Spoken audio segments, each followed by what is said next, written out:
Greetings from my side. Hello everyone, मेरा नाम है ऋषिकेश दुबे और ये है करंट अफेयर्स की रिवाइंड 2025 सीरीज़, जिसमें हम लोग सॉल्व कर रहे हैं यूपीएससी 2025 के प्रीलिम्स में आ सकने वाले बहुत सारे क्वेश्चंस। अभी तक हम लोगों ने ईयर राउंड के 5 चैप्टर कंप्लीट कर लिए हैं और इन 5 चैप्टर्स में हम लोगों ने 25 क्वेश्चंस ऑलमोस्ट उनकी बैकवर्ड लिंकेजेस और कॉन्सेप्चुअल क्लैरिटी हासिल कर ली है। अब आज के इस चैप्टर में हम लोग नए क्वेश्चंस को सॉल्व करने वाले हैं। आइए देखते हैं कौन कौन से क्वेश्चंस आज के चैप्टर में हम लोग सॉल्व करने वाले हैं। The first question is, consider the following statements about Bharat startup knowledge access registry Bhaskar initiative. Bharat startup knowledge access registry Bhaskar पहल के बारे में निम्नलिखित कथनों पर विचार करें। The primary goal of it is to build the world's largest digital registry for stakeholders within the startup ecosystem। इसका प्राथमिक लक्ष्य स्टार्टअप पारिस्थितिकी तंत्र के भीतर हितधारकों के लिए दुनिया की सबसे बड़ी डिजिटल रजिस्ट्री बनाना है। The second statement is, it is an initiative of ministry of commerce and industry. यह वाणिज्य और उद्योग मंत्रालय की एक पहल है। Choose the incorrect statement. गलत कथन को चुनना है। ए one only, B two only, C both 1 and 2, D neither 1 nor 2। A केवल एक, B केवल दो, C एक और दो दोनों, D न तो एक और न ही दो। मैं आपको 10 सेकंड देता हूं इस क्वेश्चन को सॉल्व करने के लिए।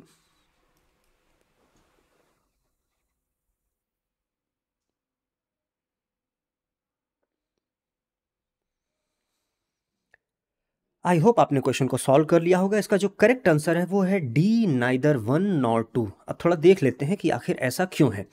जो पहला स्टेटमेंट है, primary goal to build world's largest digital registry for stakeholders with in the startup ecosystem, this is a true statement. And the initiative, it is an initiative of ministry of commerce and industry, this is also a true statement. And क्योंकि दोनों ही statement correct हैं, इसलिए हमें incorrect mark करने के लिए दोनों को ही नाइदर 1 नॉर 2 ऐसा आंसर देना होगा। तो डी हमारा जो है वो बिल्कुल करेक्ट आंसर है। आइए अब इसकी जो कॉन्सेप्चुअल क्लैरिटी है वो भी कर लेते हैं। तो पहला आप अगर देखेंगे कि पीआईबी की न्यूज़ में ministry of commerce and industry ने भास्कर के इनिशिएटिव के बारे में अपनी जो नोटिफिकेशन है या जो सूचना है वो दी। तो डीपीआईआईटी जो है वो लॉन्च कर रही है भास्कर इनिशिएटिव। ये एक रिवोल्यूशनरी प्लेटफॉर्म है इंडिया के स्टार्टअप इकोसिस्टम के लिए। क्या करता है, कब कब करता है, तो ये 15 सितंबर 2024 को ये न्यूज़ फ्लोट कर रही थी। And it is a platform design to provide बहुत सारे एंटरप्रेन्योरल इकोसिस्टम में जो इन्वेस्टर्स होते हैं, मेंटर्स होते हैं, सर्विस प्रोवाइडर्स होते हैं, गवर्नमेंट बॉडीज़ जिनकी रिक्वायरमेंट होती है परमिशन लेने के लिए, ग्रीन सिग्नल लेने के लिए किसी स्टार्टअप को जब आप शुरू करने वाले हैं, तो उनकी एक नेटवर्क, उनका एक नेक्सस आपको तुरंत प्रोवाइड हो जाए, ऐसी एक रजिस्ट्री बनाने की बात हो रही है जिसका नाम भास्कर रजिस्ट्री दिया जा रहा है। अब ये जो भास्कर रजिस्ट्री है ये इनेबल करेगी कि seamless wide area of resources, tool, knowledge और एंटरप्रेन्योरशिप जर्नी के लिए जो फ्यूल की ज़रूरत होती है, जो आइडिएशन और एग्जीक्यूशन की ज़रूरत होती है, इन सभी चीज़ों का एक कलेक्शन आपको एक ही प्लेटफॉर्म पे, भास्कर प्लेटफॉर्म पे मिल जाए। The primary goal of Bhaskar is to build world's largest digital registry for stakeholders with in the startup ecosystem, this is also can be seen here. तो ये सारा जो इकोसिस्टम है, इनिशिएटिव है, ये सब एंटरप्रेन्योरियल जर्नी को आसान बनाने के लिए, जो वहाँ पे लोग जिनकी रिक्वायरमेंट है उनको एक्सेसिबिलिटी देने के लिए ये सारा प्लेटफॉर्म बनाया जा रहा है। आई होप आपको ये कॉन्सेप्ट क्लियर होगा। Now let us solve the next question which is about Siang multipurpose project. Consider the following statement about Siang multipurpose project, यानी सियांग बहुउद्देशीय परियोजना के बारे में निम्नलिखित कथनों पर विचार करें। Statement 1, it is a proposed hydro electric power project planned on the Siang river in Assam. यह आसाम में सियांग नदी पर प्रस्तावित जल विद्युत परियोजना है।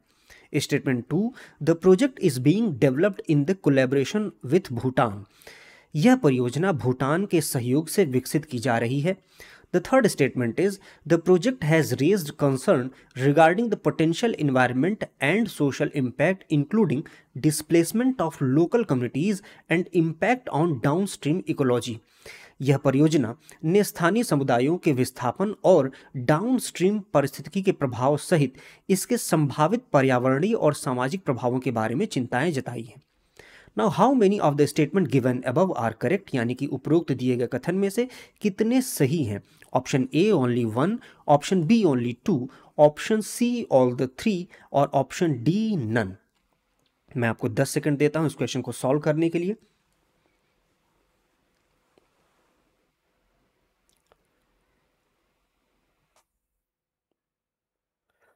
आई होप आपने क्वेश्चन को सॉल्व कर लिया होगा। इसका जो करेक्ट आंसर है वो है, एक एक करके एक एक स्टेटमेंट को बल्कि देख लेते हैं।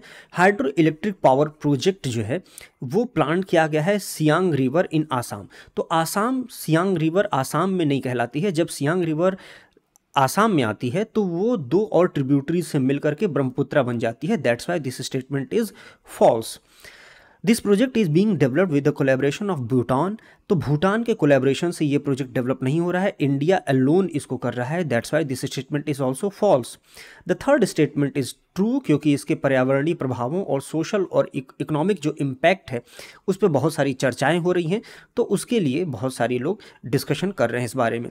तो क्योंकि केवल एक स्टेटमेंट सही है and you have to find out the correct statement, hence A only one option is correct. तो ओनली वन यहाँ पे आपको देखने को मिल जाएगा। Now courses of Siang, Siang के बारे में थोड़ा सा बैकवर्ड लिंकेजेस को देख लेते हैं। तो सियांग सांगपो रिवर जो तिब्बत के मानसरोवर के पास से चामाडुंग ग्लेशियर से निकलती है, आंसी ग्लेशियर से निकलती है। एक्चुअली में ब्रह्मपुत्रा की जो ओरिजिन है वो आंशी, चामाडुंग और मानसरोवर इन तीनों के पास थोड़ा थोड़ा माना जाता है। इन तीनों से ही ओरिजिनेट होकर के ब्रह्मपुत्रा सांगपो बन करके चाइना या तिब्बतन हाईलैंड से पास होती हुई भारत के अरुणाचल प्रदेश में प्रवेश करती है। और जब भारत के अरुणाचल प्रदेश में सांगपो रिवर प्रवेश करती है तो उसे सियांग रिवर ऐसे नाम से बोला जाता है। जब सियांग रिवर आगे बढ़ते हुए अरुणाचल प्रदेश से गुजरते हुए आगे बढ़ती है और वैलीज़ में, यानी कि आसाम की वैलीज़ में प्रवेश करती है, तो उसको दो और ट्रिब्यूटरीज मिलती हैं, लोहित और दिबांग। जब ये लोहित और दिबांग ट्रिब्यूटरी मिलती हैं उसके बाद ये रिवर की चौड़ाई लगभग 10 किलोमीटर तक हो जाती है, 10 किलोमीटर तक हो जाती है, और इस बड़ी सी ह्यूमंगस रिवर को ब्रह्मपुत्रा बोलते हैं। आई होप आपको ये बातें समझ में आ गई होंगी। अब सियांग रिवर जब ब्रह्मपुत्रा कहलाती है तो वहाँ पे आपको कुछ कुछ बातें समझनी और भी जरूरी हैं।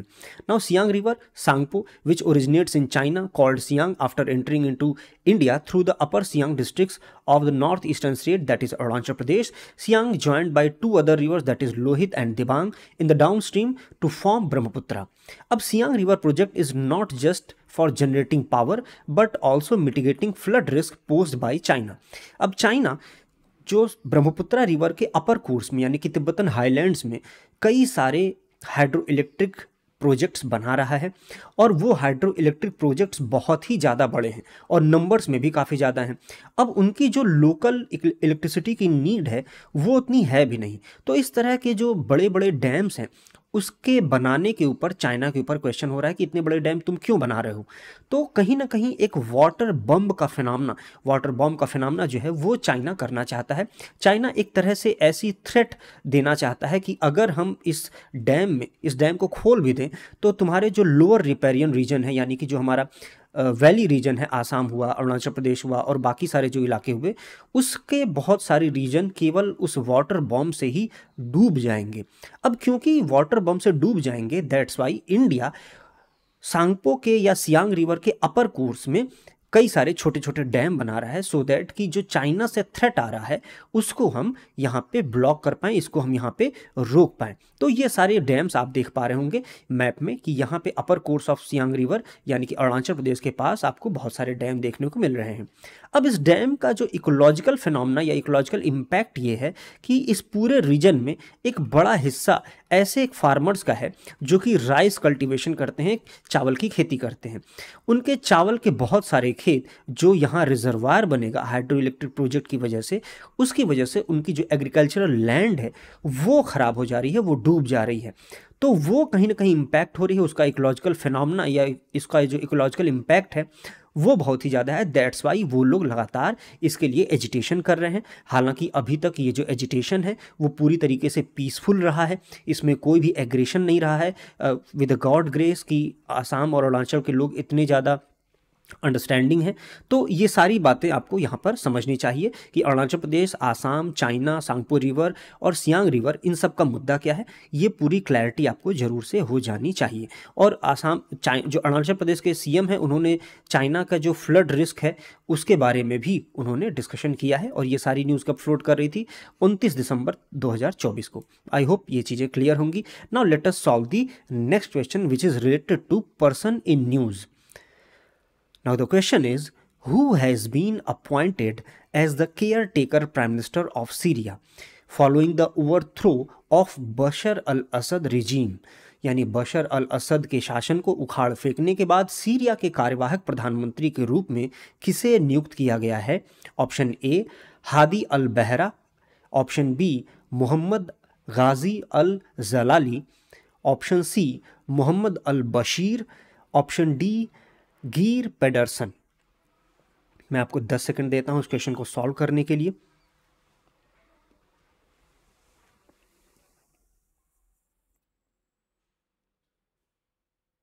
आई होप आपने क्वेश्चन को सॉल्व कर लिया होगा। इसका जो करेक्ट आंसर है वो है सी मोहम्मद अल बशीर। मोहम्मद अल बशीर एक केयर टेकर प्राइम मिनिस्टर बने हैं सीरिया के गवर्नमेंट के, जब से बशर अल असद ने अपनी जो सत्ता है वो छोड़ी है। अब यहाँ पे कुछ बातें आपको थोड़ी सी समझ लेनी चाहिए ना। हु इज़ मोहम्मद अल बशर? तो मोहम्मद अल बशर जो है वो सीरिया के केयर टेकर प्राइम मिनिस्टर हैं, एक्स इंजीनियर हैं, इन्होंने इंजीनियरिंग करी हुई थी, फिर उसके बाद इन्होंने सर्व किया रेबेलियन एडमिनिस्ट्रेशन के तौर पे, कुछ सेल्फ स्टाइल जो है गवर्नमेंट भी चला चुके हैं सीरिया में, जिसको कि सैल्वेशन गवर्नमेंट कह रहे थे, और फिर उसके बाद ये डेवलपमेंटल मिनिस्टर के तौर पे वहाँ पर तैनात कर दिए गए हैं फ़िलहाल। अब यहाँ पे कुछ पॉलिटी के पॉइंट ऑफ व्यू से अंडरस्टैंड या समझने वाली बात है। एक तो ये कि बशर अल असद की जो पार्टी थी उसका नाम था बाथ पार्टी, ठीक है। ये अगेन एक पर्सन प्लेस इन न्यूज़ वाली बात है, तो बाथ पार्टी के बारे में भी आपसे पूछा जा सकता है। नाउ यहाँ पे बाथ पार्टी के बारे में क्या लिखा हुआ है? Baath party was country's ruling party and the president of election will be head only to confirm the people support for the incumbent president. तो 2012 में सीरिया के कॉन्स्टिट्यूशन में ऐसा लिख दिया गया कि ये जो बाथ पार्टी है वो ही केवल इस देश की रूलिंग पार्टी होगी, और प्रेसिडेंशियल इलेक्शन केवल इस बात के लिए होगा कि जो इनकम्बेंट प्रेसिडेंट है यानी बशर अल असद, उनका जनता को सपोर्ट है। अब यहाँ पे हमने क्या सीखा? पहला कि किसी देश में कॉन्स्टिट्यूशन हो तो इसका मतलब यह नहीं कि डेमोक्रेसी होती है। दूसरा कि कॉन्स्टिट्यूशन में भी कई बार रिगिंग कर दी जाती है, कई बार ऐसी बातें लिख दी जाती हैं जो कि जनता के सपोर्ट में नहीं होता है। तीसरा, केवल इलेक्शन होने मात्र से कहीं पर डेमोक्रेसी हो जाए या डेमोक्रेसी कहीं पे आती हो, ऐसा भी कंफर्म नहीं किया जा सकता है। यानी कि न तो कॉन्स्टिट्यूशन, न ही वोटिंग, ये दोनों ही चीज़ें किसी जगह पर डेमोक्रेसी के कन्फर्मेशन को इंश्योर करती हैं, ठीक है। तो ऐसी फिर कौन सी चीज़ें हैं जो डेमोक्रेसी को इंश्योर करती हैं? तो इसमें कई सारे फैक्टर्स हैं, जिसमें कॉन्स्टिट्यूशन तो है ही, फ्री एंड फेयर इलेक्शन, यहाँ पर फ्री एंड फेयर इलेक्शन नहीं हो रहा है, फ्री एंड फेयर इलेक्शन भी हो रहा है। फिर उसके बाद आपको और भी कई सारी चीज़ें जैसे कि मीडिया का फ्री होना और बहुत सारे दूसरे जो फैक्टर्स हैं वो गवर्न करते हैं कि किसी देश में डेमोक्रेसी है या फिर नहीं है। आई होप आपको ये चीज़ें क्लियर हो गई होंगी। नाउ अब ये जो सीरिया का एग्जाम्पल है ये बहुत ही बेस्ट एग्जाम्पल है, आप जिसको दे सकते हैं किसी भी अपने पॉलिटी के मेंस आंसर क्वेश्चंस में, कि किस तरीके से जो सीरिया की बशर अल असद की बाथ पार्टी जो है और सीरिया जो है वो एक कॉन्स्टिट्यूशन और वोटिंग होने के बाद भी डेमोक्रेसी नहीं थी। नाउ अब आगे चलते हैं, नेक्स्ट क्वेश्चन को सॉल्व करते हैं। It is about long range glide bomb. Now consider the following statement with respect to long range glide bomb. Statement 1, it is an air launched 1000 kg class glide bomb capable of hitting targets at the long distance. Statement 2, the glide bomb steered towards the target using a highly accurate self-navigated scheme. Which one of the following is correct in respect of the above statement? Both the statement 1 and 2 are correct, and statement 2 is the correct explanation for statement 1. Both the statement 1 and 2 are correct but not explaining. Statement option C, statement 1 is correct but statement 2 is incorrect. Option D, statement 1 is incorrect but statement 2 is correct. मैं आपको 10 second देता हूं।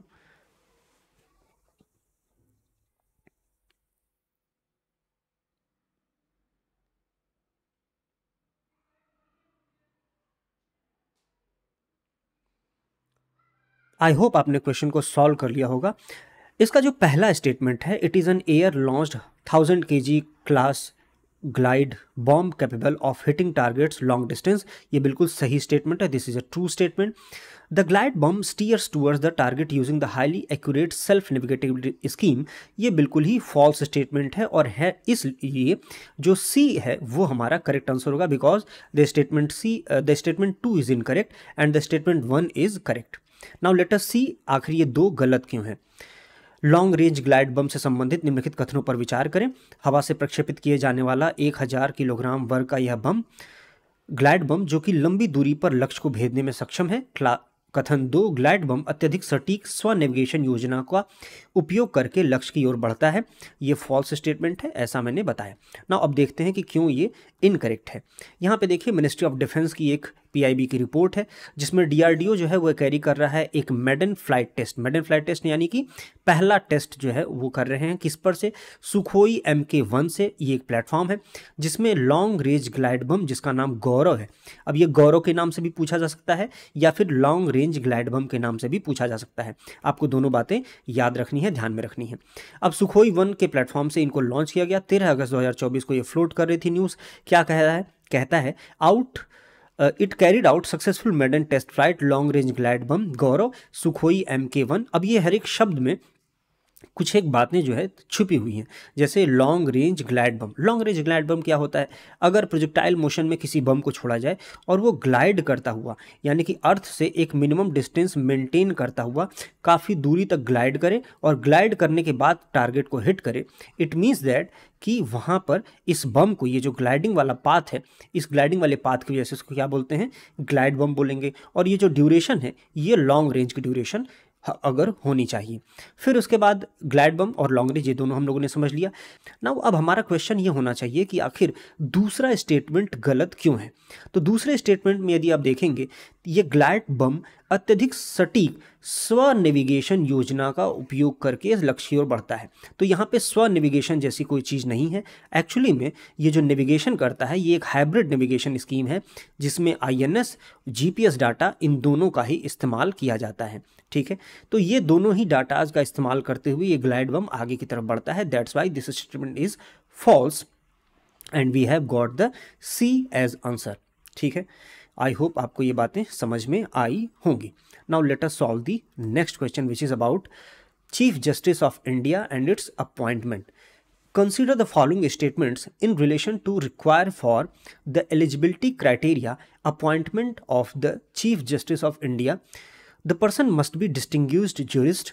The person must have been at least 5 years a judge of a high court or of 2 or more such courts in succession. The person must have been for at least 10 years as an advocate of high court or 2 or more such court in succession. Now, which of the above statement is correct? A, only 1 and 2, B, only 2 and 3, C, only 1 and 3, D, all 1, 2 and 3. Bharat के मुख्य न्यायाधीश की नियुक्ति के लिए आवश्यक पात्रता मानदंड के संबंध में निम्नलिखित कथनों पर विचार करें।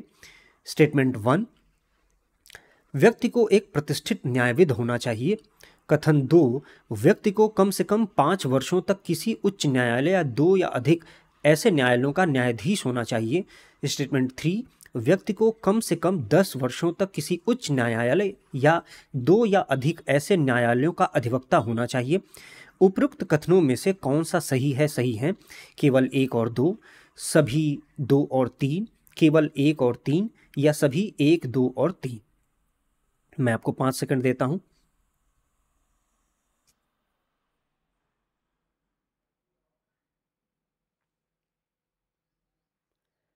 आई होप आपने क्वेश्चन को सॉल्व कर लिया होगा। ये जो सारे ही स्टेटमेंट हैं ये सारे ही बिल्कुल ट्रू स्टेटमेंट हैं और ये वर्बेटिम है यानी कि शब्दशः कॉन्स्टिट्यूशन से लिए हुए हैं। That's why D should be the correct answer. थोड़ा देख लेते हैं कि आखिर यहाँ पे C लिखा हुआ है but the correct answer should be D।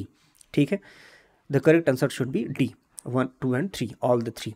Now अब देख लेते हैं आखिर ये आर्टिकल 124 जहाँ पे कि अपॉइंटमेंट ऑफ सुप्रीम कोर्ट जज या appointment of chief justice of India ऐसा लिखा हुआ है, वहाँ पे क्राइटेरिया क्या दिया हुआ है। तो आर्टिकल 124 के क्लॉज 3 में जाएंगे, ये 1 है, इसके बीच में 2 था, मैंने उसको क्लिप कर दिया है, और 3 जो क्लॉज है, सब क्लॉज 3, उसको हम लोग देखते हैं। A person shall not be qualified for the appointment of जज of Supreme Court unless he is a citizen of India and, यानी कि उसका सिटीजन ऑफ इंडिया होना तो एक नेसेसरी कंडीशन है, उसके अलावा इन तीनों ही क्राइटेरिया में से कोई एक क्राइटेरिया भी यदि वो फुलफिल करता है तो उसका अपॉइंटमेंट पॉसिबल हो सकता है। The first is has been at least 5 years a जज ऑफ हाई कोर्ट और 2 years और मोर सच कोर्ट्स इन सक्सेशन, यानी कि या तो 5 साल तक किसी हाई कोर्ट में जज होना चाहिए या फिर 2 या उससे अधिक कोर्ट्स में लगातार जज होना चाहिए। Has been for at least 10 years an advocate of high court, यानी कि 10 साल तक हाई कोर्ट में एडवोकेट होना चाहिए, या फिर किसी 2 या उससे ज़्यादा हाई कोर्ट में वो लगातार हाई कोर्ट के एक एडवोकेट की तरह से काम किए हुए हों। Is in the opinion of president a distinguished jurist, यानी कि अगर प्रेसिडेंट को ऐसा लगता है कि वह व्यक्ति एक डिस्टिंग्विश्ड जूरिस्ट है तो वह भी चीफ जस्टिस ऑफ इंडिया की तरह से या सुप्रीम कोर्ट में जज की तरह से अपॉइंट हो सकता है। अब यहाँ पे डिस्टिंग्विश्ड जूरिस्ट का मतलब यह भी हो गया कि कई सारे प्रोफेसर्स जो हैं वो भी अगर प्रेसिडेंट को लगता है कि वो चीफ जस्टिस ऑफ इंडिया बनाए जा सकते हैं, सुप्रीम कोर्ट के जज बनाए जा सकते हैं, तो वो उनको अपॉइंट कर सकते हैं।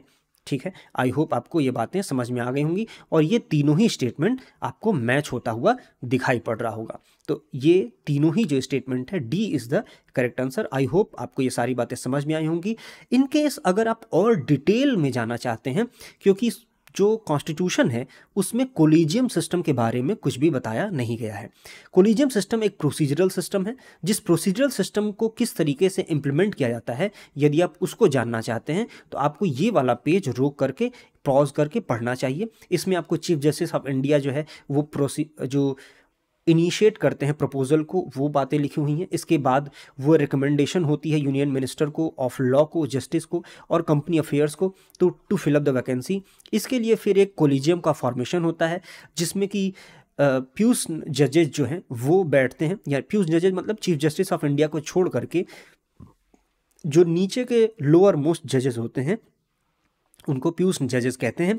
और ये 4 सीनियर मोस्ट प्यूसिंग जजेज जो है वो कोलिजियम सिस्टम में बैठ करके कई सारी बातें, रिकमेंडेशन और कई सारे जो उनके प्रोफाइल्स होती हैं उनको चेकिंग होती है।